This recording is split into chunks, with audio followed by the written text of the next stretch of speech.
রাসূলুল্লাহ সাল্লাল্লাহু আলাইহি ওয়াসাল্লাম শ্রম বিনিয়োগ করে অর্থ উপার্জনকে আল্লাহর রাস্তায় জিহাদ বলেছেন। এটা একটা জিহাদ। আমরা যারা মনে করি যে সশস্ত্র সংগ্রাম ছাড়া অন্য কিছু জিহাদ হতে পারে না, একবার রাসূল সাল্লাল্লাহু আলাইহি ওয়াসাল্লামের পাশ দিয়ে এক সাহাবী চলে যাচ্ছেন, একজন লোক যাচ্ছিল। তখন উপস্থিত সাহাবীরা বলল, ইয়া রাসূলুল্লাহ, লোকটা দেখতে খুব শক্তিশালী এবং প্রাণবন্ত, স্পৃহা আছে, মনে হচ্ছে লোকটা যদি আল্লাহ রাস্তায় জিহাদ করতো কত ভালো হতো। রাসূল সাল্লাল্লাহু আলাইহি ওয়াসাল্লাম বললেন, এই লোকটাই যদি সে তার ছোট্ট শিশুদের খাবারের ব্যবস্থার জন্য পরিশ্রম করে, শ্রম ব্যয় করে অর্থ উপার্জন করে, তাহলে ফাহুয়া ফি সাবিলিল্লাহ, সে আল্লাহর রাস্তায় জিহাদের মধ্যেই রয়েছে। সুবহানাল্লাহি ওয়া বিহামদি। আবার বললেন, ওয়া ইন কানা খারাজা ইয়াসা আলা আবাওয়াইন শাইখাইন কাবীরাইন ফাহুয়া ফি সাবিলিল্লাহ, এই লোকটাই যদি তার এই শক্তি দিয়ে তার বৃদ্ধ পিতামাতার সেবা শুশ্রূষা খেদমত করার জন্যে তার শ্রম ব্যয় করে অর্থ উপার্জন করে তাদেরকে দেখভাল করে, তাহলে সেও আল্লাহর রাস্তায় জিহাদের মধ্যে রয়েছে।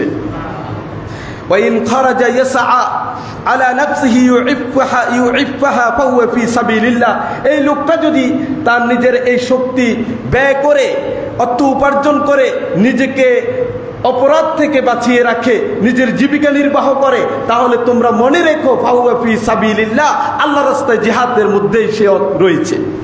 প্রিয় ভাইয়েরা, দেখুন তাহলে যারা নিজ সামর্থ্য থাকার পরে মানুষের কাছে ভিক্ষাবৃত্তিতে জড়ায় না, তাদের এই কাজটুকু আল্লাহ রাস্তায় জিহাদের সমপরিমাণ মর্যাদা লিখিত হবে।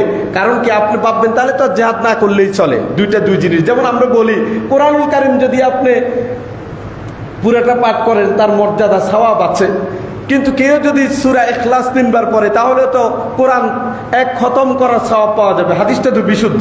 তাহলে আপনি বলবেন আর কোরআন পড়া দরকার নেই, আমি 3 বার সূরা ইখলাস পড়বো, পুরা কোরআনের সওয়াব তো আমি পেয়ে যাচ্ছি। হ্যাঁ, আপনি সওয়াব পেবেন, সওয়াব পাবেন, তাতে কোনো সন্দেহ নাই, কিন্তু আপনি পুরা কোরআন তেলাওয়াতের যে মর্যাদা, সে মর্যাদা আপনি পাবেন না। সওয়াব এক জিনিস, মর্যাদা আরেক জিনিস। ধরেন একটা লোককে আপনি পারিশ্রমিক দিলেন, আপনার বাসায় 5 জন শ্রমিক কাজ করেছে, 5 জনকে আপনি পারিশ্রমিক দিলেন, কিন্তু একজনকে আপনি অতিরিক্ত মর্যাদা দিয়ে আপনার সাথে বসিয়ে একেবারে সোফার মধ্যে খাবারের ব্যবস্থা করলেন, তাহলে বুঝে গেল তাকে আপনি অতিরিক্ত মর্যাদা দিলেন।